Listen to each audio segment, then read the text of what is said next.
Halimah, yang kamu minta tuh, mintanya kapan loh? Baru di hati loh ini. Baru di hati, belum ngomong. Beliau lihat saya, terus beliau bilang, yang kamu minta tuh Halimah, Allah bisa kasih dengan syarat kamu begini. Ya Allah, ya Allah. Dan itu yang beliau sampaikan begini. Itu persis banget yang selama ini saya jatuh bangun dalam hal tersebut. Kayak ngelihat hati, kayak ngelihat WhatsApp.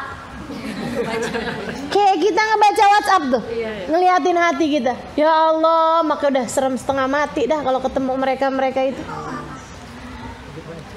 Teman-teman saya tuh bilang, ya Allah, nih mau ketemu nih sama Ubaba Umairah, wudu dulu ah. Saya bilang enggak, saya malah nggak mau wudu dulu. Biar sekalian aja Ubabah lihat jelek-jeleknya, biar bisa dibenerin. Kan begitu, teman-teman saya sekalian. Bukan hanya laki-laki loh, perempuan. Para wali-walinya Allah SWT, Ubaba Umairah itu teman-teman saya sekalian, Al-Haddar beliau dari kota Tarim, udah wafat ya. Beliau ini teman-teman saya sekalian sampai pernah dapat tasbih dari dalam makomnya Sayyidina Syekh Abu Bakar bin Salim.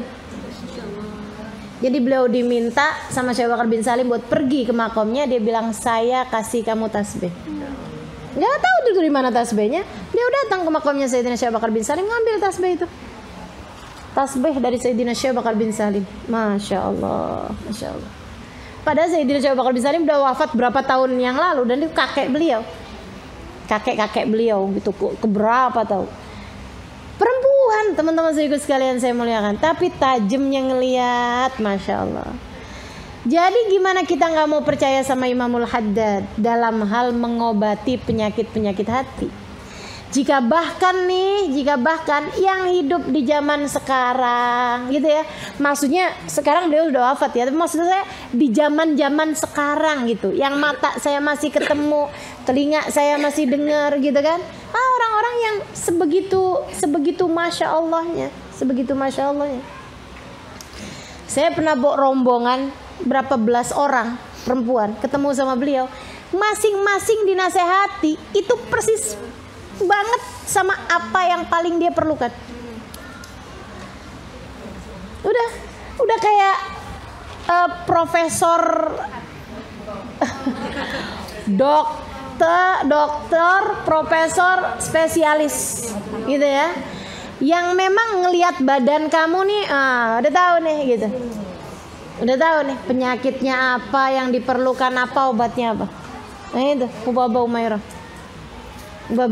Sampai dengan tahun saya terakhir ke kota Hadramaut itu masih jumpa sama beliau. 2013. Oh enggak, dia udah wafat.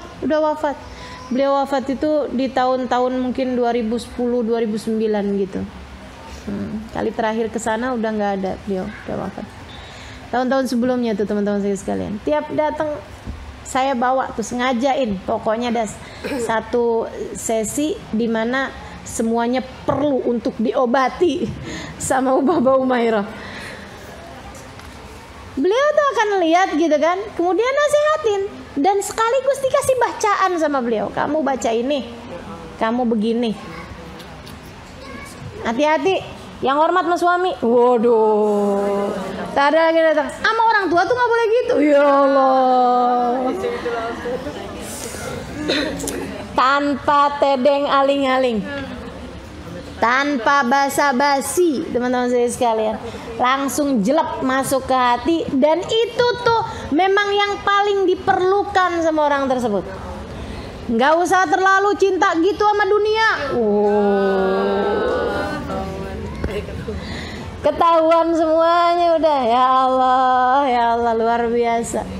Pokoknya emang bener-bener banget tuh Ubaba Umairah tuh Haddadul Qulub, teman-teman saya sekalian, Haddadul Qulub. Ya gimana kita nggak mau percaya sama Imamul Haddad kalau bahkan di era milenial ada orang-orang yang sampai seperti itu. Saya ketika jumpa sama beliau habis selesai itu, saya kemudian bilang, Ubaba, nih saya nih masa jadi gaet doang nih Bapak, sekarang giliran saya nih, saya bilang. doain saya Ubaba. Ubaba liatin terus gini, kamu minta didoain biar punya anak. Itu tahun berapa tuh ya, 2009 2010 gitu. Saya udah kawin, udah agak lamaan waktu itu, belum hamil sampai sekarang sih. Saya bilang iya Ubaba doain saya biar punya anak. Beliau malah nanya gini, kamu pengen punya anak buat apa Halimah? Ih bingung ya saya ya. Seumur-umur saya kalau minta doa sama orang doain biar punya anak, itu pertanyaannya suka gini doang, udah berapa lama kawinnya? Kan begitu ya? Yeah. Kayak sebuah kenormalan, sebuah kewajaran bahwa orang kalau udah kawin ya pengen punya anak. Sebagaimana orang kalau udah umur di atas 20-an tahun pengen kawin. Kan begitu ya? Itu kan normal tuh. Yang gak normal itu kan kalau orang umur 9 tahun doain dong biar saya kawin. Ini kan kecentilan, kan gitu ya. Kalau kemudian ada orang doain dong saya biar punya anak, kamu udah kawin apa belum? Belum. Nah itu kan aneh gitu kan. Lah saya ini loh udah kawin lama, jadi kan wajar aja kalau saya pengen punya anak gitu kan. Bapak malah nanya, kamu pengen punya anak buat apaan Halimah?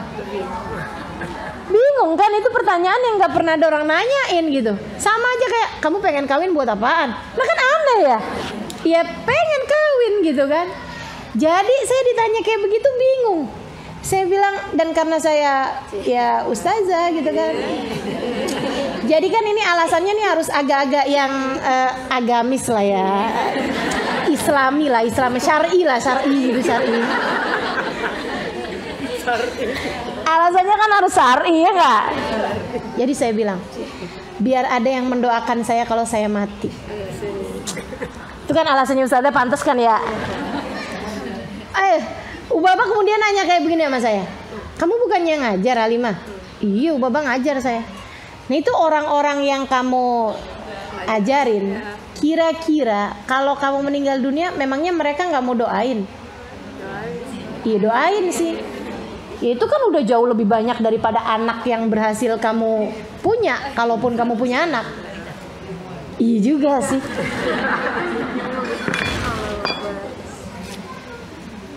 Jadi buat apa Halimah? Saya bilang biar ada yang nerusin. Masih agama nih, masih syar'i nih. Biar ada yang nerusin kalau saya meninggal dunia nanti. Maksudnya nih ilmunya gitu ya. Nah, saya punya sedikit ilmu, ada yang saya turunin nih gitu. Biar dia nanti kalau saya meninggal dunia, biar dia bisa lanjutin gitu. Beliau bilang, memangnya orang-orang yang kamu ajarin selama ini gak bisa nerusin gitu? Lagian kan kamu bisa nulis buku. Nah itu kan juga jadi penerus. Kalau kamu meninggal kan jadi baqiyatus shalihat. Al-baqiyatus shalihat, yang kata Allah khairun inda rabbika thawaban wa khairun amala. Wal baqiyatus shalihatu, dan peninggalan-peninggalan yang bagus. Tuh mesti kita pikirin nih, apa nih baqiyatus shalihat kita nih? Peninggalan-peninggalan yang baki. Nah, peninggalan itu yang kekal. Kita kan bakalan mati nih. Nah, kita kalau mati nih kan ninggalin sesuatu nih. Iya enggak? Apa nih yang kita tinggalin? Harus as-shalihat. Harus peninggalan-peninggalan yang bagus. Nah, itu selain anak, ada yang lain-lain. Apaan? Buku, ilmu yang manfaat. Jadi begitu beliau bilang, kan gak harus anak Halimah.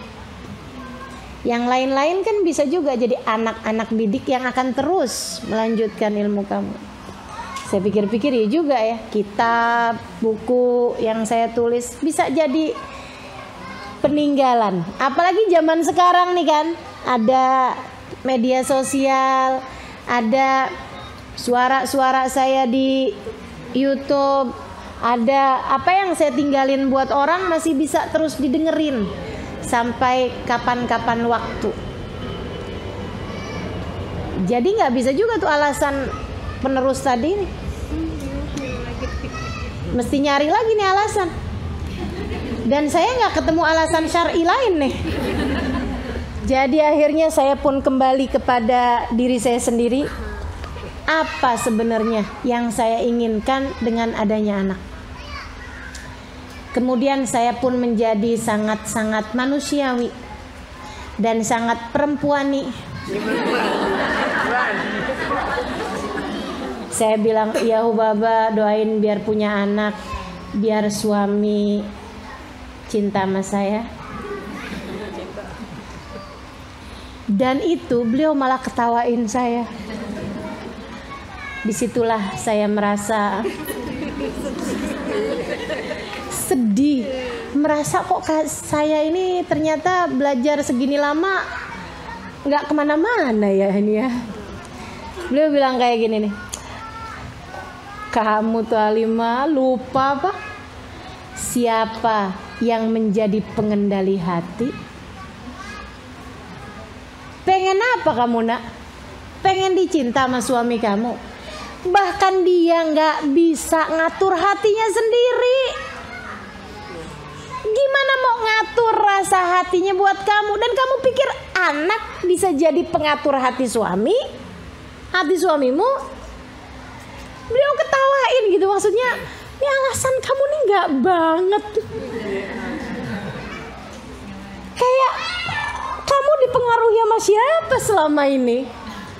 Dipengaruhi sama sinetron, dipengaruhi sama film, dipengaruhi sama apa nih? Apa yang kamu baca selama ini sampai lupa bahwa pengendali hati cuma satu, namanya. Saya jadi semakin menunduk dalam. Ya Allah, ya Allah. Saya bilang bener juga ya. Kayak saya nggak pernah ketemu aja orang yang anaknya banyak tapi suaminya nggak cinta sama dia. Betul apa nggak? Betul apa nggak? Teman-teman saya sekalian, banyak banget anaknya banyak tapi hati suaminya nggak kepada dirinya. Dan itu kan tambah semakin sakit hati. Saya yang udah mengandung anak-anakmu.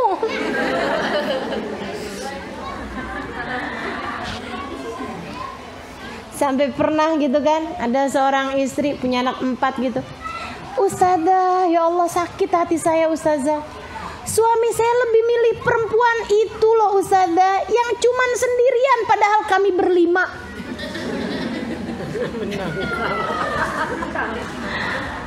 Kami berlima Ustazah. Saya sama anak-anak saya berlima nih Ustazah. Dan bisa-bisanya suami lebih memilih dia Ustazah yang sendirian. Ya Allah, ya Allah. Lah kamu sih suruh milih. Ngapain ya enggak? Teman-teman saya sekalian, di situ saya ngerasa bener banget ya. Ya Allah, saya ngaji mondok berapa lama nih, ternyata masih belum paham juga urusan muqallibal qulub. Hanya Allah Subhanahu wa taala satu. Doanya Nabi Muhammad, ya muqallibal qulub, sabit qalbi ala dinik. Nih hati kita sendiri kita nggak bisa kontrol, apalagi hatinya orang. Ya Allah, ya Allah. Ngapain saya fokus sama agar suami mencintai saya? Kenapa saya nggak fokus agar saya tidak mencintai yang tidak halal? Kan begitu? Agar saya bisa mempersembahkan cinta saya kepada yang memang seharusnya hati saya mempersembahkan cinta kepadanya. Allah, Rasulnya, keluarga, orang-orang yang kita cintai. Kenapa malah mikirin rasa hatinya orang? Kenapa nggak mikirin rasa hati kita sendiri? Karena bahkan terhadap rasa hati kita sendiri kita nggak punya kontrol. Makanya mesti minta sama Allah SWT. Dan itu nggak ada kaitan sama urusan anak sih sebenarnya. Jadi tambah nggak punya alasan saya. Jadi waktu ditanyain gitu, dia kemudian nanya balik ke saya, jadi gimana Halimah? Masih pengen punya anak? Masih. Walaupun gak punya alasan waktu itu gitu ya, tetap aja doain. Beliau kemudian bilang, nak, katanya nih, ini teman-teman saya sekalian, ucapan sederhana tapi keluar dari hati yang bersambung kepada Tuhannya. Karenanya kesederhanaan ucapan tidak membuat kata-kata tersebut turun derajatnya. Ia tetaplah kata-kata tinggi yang seharusnya hati kita memahaminya. bukan ucapan dengan bahasa intelektual, akan tetapi kosong makna. Bukan dengan bahasa tinggi-tinggi, pembahasan apa gitu. Nggak ada. Kalimat-kalimat sederhana keluarnya dari hati yang kenal sama Allah Subhanahu wa taala. Karenanya jadi kalimat-kalimat tinggi luar biasa. Beliau bilang, Halimah, kamu harus tahu nak, hidup ini sudah terlalu sibuk dari hal-hal yang membuat kita lalai dari Allah. Terlalu banyak hal di dunia ini melenakan kita dari Allah Subhanahu wa taala, bikin kita lupa sama Allah. Padahal kita hidup buat Allah. Kamu mau ditambahin lagi dengan urusan anak. Kesibukan yang kita punya dari dunia sudah banyak banget bikin kita tersibukkan dari Allah Subhanahu wa taala.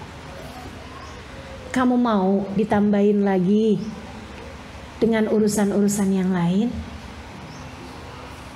Beliau kemudian bilang, saya Halimah dari muda, dari belia, saya lihat teman-teman saya pada kawin, saya angkat tangan minta sama Allah, ya Allah, saya tidak mau terlalaikan darimu, saya tidak mau tersibukkan darimu. Saya tidak ingin kesibukan saya di atas muka bumi ini bukan untukmu. Maka ya Allah, kalau kiranya saya menikah membuat saya lalai darimu, menyibukkanku darimu, sibuk saya ngurusin suami sampai saya sibuk tidak kepadamu, kesibukan saya ini kepada suami sampai saya tidak sibuk kepadamu, ya Allah jangan kawinkan saya. Saya ketika dengar itu sambilan mikir terhenyak jelek banget. Ya ampun, Hubabah Umairah sudah makrifat bahkan dari sebelum baligh. Hubabah Umairah sudah faham makna inna salati wa nusuki wa mahyaya wa mamati lillahi rabbil alamin la syarikalah wa bidzalika umirtu wa ana minal muslimin. Sudah bahkan dari sebelum beliau baligh, teman-teman sekalian. Ya Allah, aku tidak ingin tersibukkan dengan selainmu. Maka kalau kesibukanku dengan suamiku membuat aku lalai darimu, jangan kawinkan aku ya Allah. Kuat banget hatinya mau doa kayak begitu. Luar biasa banget teman-teman sekalian. Bahasanya sederhana akan tetapi masuk ke relung hati benar-benar karena diucapkan dari hati yang mengenal Allah Tuhannya. Masya Allah. Tapi saya menikah Halimah. Saya tahu bahwa ternyata menikah, bahwa dalam pandangan Allah menikah tidak akan melalaikan saya darinya. Saya menikah. Sesudah saya menikah saya ganti doa. Ya Allah, jika memiliki anak membuat aku terlalaikan darimu, jangan kasih saya anak ya Allah. Maka saya biarkan suami saya, jika dia memang ingin memiliki anak, biarkan ia memiliki anak dari selain saya. Sebab saya hidup hanya untuk Allah Subhanahu wa ta'ala. Ya ampun teman-teman sekalian, saat itu saya tahu bahwa bidadari tidak usah kau tunggu hadirnya nanti di surga. Ia sudah ada dari sejak di atas muka bumi ini. Dan wanita di hadapan saya, Hubabah Umairah, nama aslinya Hubabah Rugayyah. Hubabah Rugayyah binti Umar Al-Haddar adalah salah satu dari bidadari bumi yang senantiasa dipandang Allah dengan cintanya. Karena ia telah mempersembahkan bagian terbaik dari dirinya, yaitu hatinya, hanya untuk Allah Subhanahu wa ta'ala semata. La syarikalah, tidak untuk selain. Wa bidzalika umirtu. Beliau faham. Untuk itulah beliau diciptakan. Wa ana minal muslimin. Aku adalah salah satu dari hambamu yang selalu menyerahkan diriku. Cakep banget gak sih? Keren banget gak sih? Tinggi banget gak sih? Ya Allah. Dan kita jatuh bangun, kepengen punya rumah, kepengen punya ini, kepengen punya itu. Masya Allah. Dan kita rebutan, dan kita sampai berantem rebutan warisan, dan kita sampai kesel nggak bisa maafin ketika ada orang yang merebut rizki yang menurutmu seharusnya menjadi milikmu. Sedih bener. Betapa sangat bedanya hati kita dari hati mereka, teman-teman. Betapa jauhnya. Makanya mereka tahu apa yang Allah mau, dan mereka menjadi hamba-hamba Allah.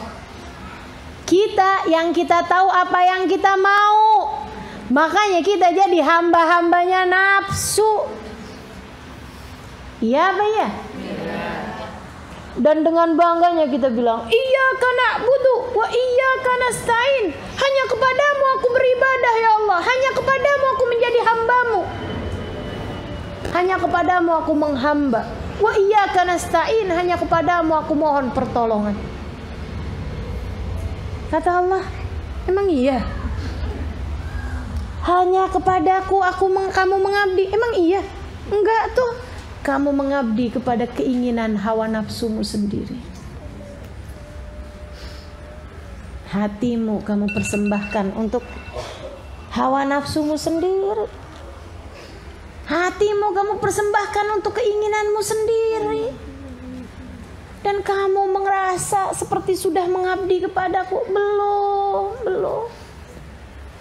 Makanya katanya Sayyidina Ibrahim bin Adham, lau ma wajibtu an agra'aha fil Qur'an fis salam ma garatu.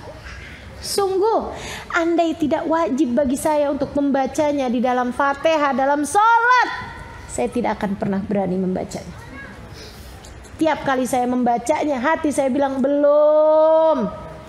Tiap kali saya bilang iyyaka na'budu, kata hatinya belum. Iyyaka nasta'in, kata hatinya bohong.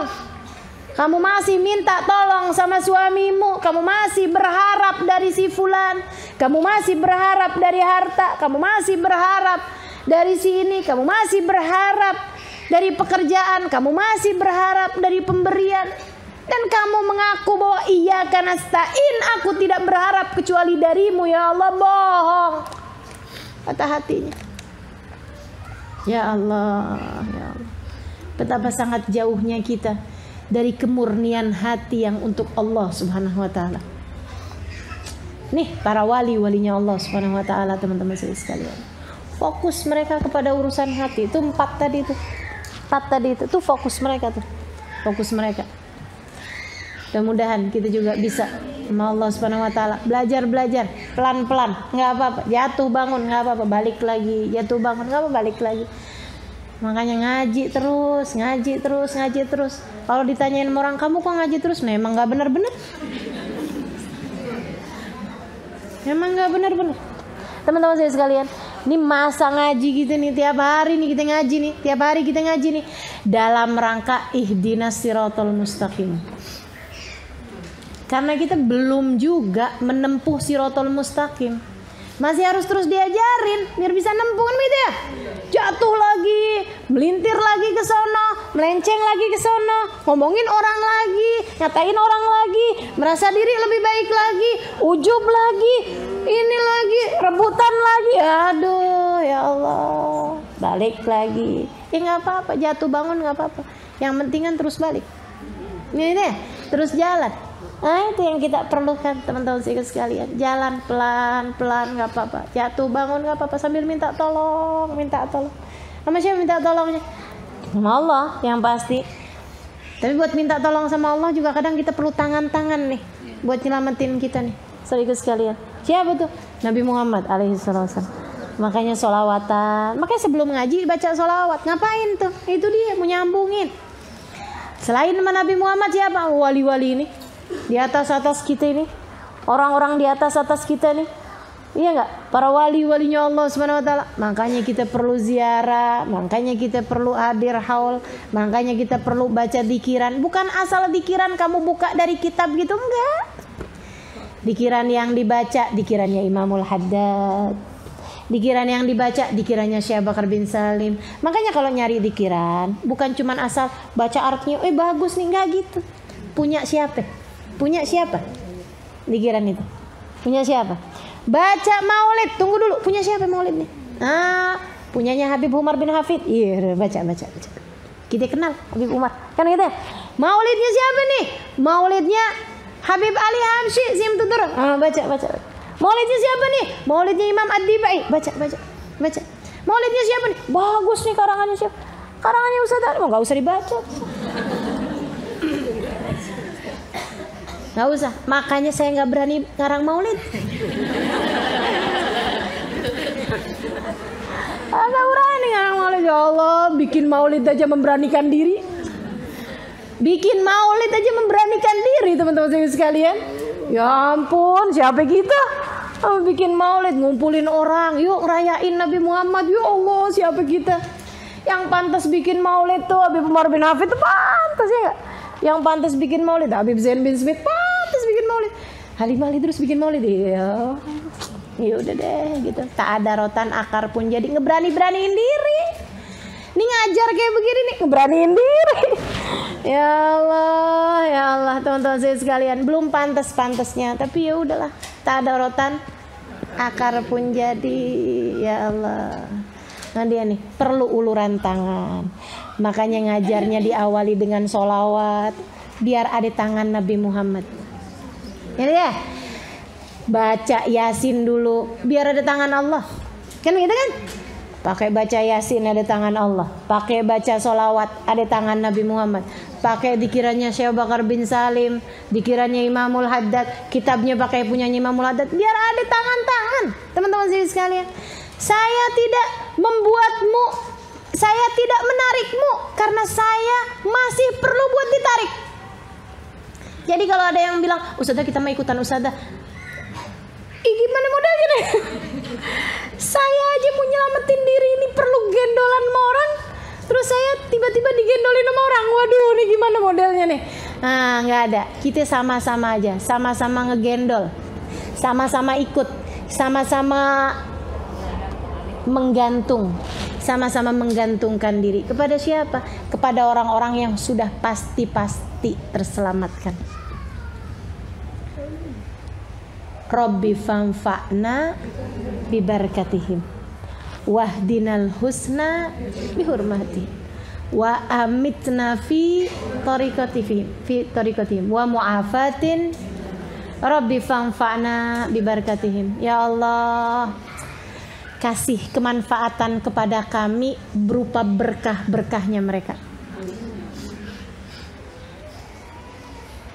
Bikin kami mendapatkan manfaat dari keberkahannya mereka. Tuh, keberkahan mereka dalam apa? Dalam ilmu, dalam ibadah, dalam akhlak, dalam tata cara hidup. Ini biar berkahnya turun dari mereka-mereka itu untuk kita bisa ngambil manfaat dari keberkahan tersebut. Gitu. Sumbang ya Allah, sumbang kami. Ibarat mereka orang kaya nih, kita orang fakir-fakir nih, kita minta sumbangan. Ya Allah, kasihin sumbangan mereka itu yang lebih-lebih tuh. Yang lebih-lebih kasihin sama kami. Rabbi fanfa'na bibarakatihim wahdinal husna bihurmatihim. Ya Allah, kasih kami bisa nempuh jalannya mereka dengan kemuliaan mereka itu ya Allah. Mereka kan mulia nih. Rombongannya itu kan bisa banyak yang belum penuh rombongannya, kuotanya masih pada banyak. Kuotanya Imamul Haddad masih banyak nih. Masih banyak, masih kosong. Maksudnya itu dibandingin dengan yang Allah kasih. Misalnya Imamul Haddad, kuota kamu 1 juta. Ini belum 1 juta nih, masih baru ratusan ribu. Jadi kan kita muat semuanya tuh di kuotanya Imamul Haddad. Kuotanya Habib Ali Habsyi misalnya 1 juta, yang ada nih masih baru berapa nih. Jadi kita muat semuanya tuh. Nah kita minta sama Allah SWT, ya Allah masukin kita ke rombongan mereka ya Allah. Masukin kami ke rombongan mereka. Wa amitna fi tariqatihim. Ya Allah, matikan kami dalam jalan mereka. Kami nggak usah dibawa ke jalan yang lain-lain ya Allah. Udah deh, jalannya para wali-wali kami, jalannya para ulama-ulama kami, jalannya orang-orang yang udah pasti, solehahnya udah pasti, solehnya udah pasti. Kita minta nih, jalannya Hubabah Umairah, jalannya Hubabah Maryam, jalannya Hubabah Bahiyah, jalannya para Hubabah orang-orang soleh yang mata saya masih diizinkan buat ketemu sama mereka. Kuota mereka masih banyak kosong. Teman-teman saya sekali, kuota mereka masih banyak kosong. Kita minta jalannya mereka. Wa amitna fi tariqatihim. Minta ya Allah, hidup kayak jalannya mereka, mati di belakang mereka. Mati di jalannya mereka. Wa mu'afatin minal fitnah. Selamatkan kami dari segala fitnahnya zaman. Kalau dulu tuh yang bawa fitnah itu orang-orang yang nggak ngerti agama. Sekarang yang ngerti agama pun bisa bawa fitnah. Betul apa enggak? Teman-teman sekalian, yang berani ngomong sesuatu tentang Nabi Muhammad yang nggak baik, orang berilmu apa orang nggak berilmu? Orang berilmu. Yang berani ngomong Nabi Muhammad nggak punya jaminan, orang berilmu apa orang nggak berilmu? Orang berilmu. Kalau orang nggak berilmu, omongannya nggak akan didengar orang.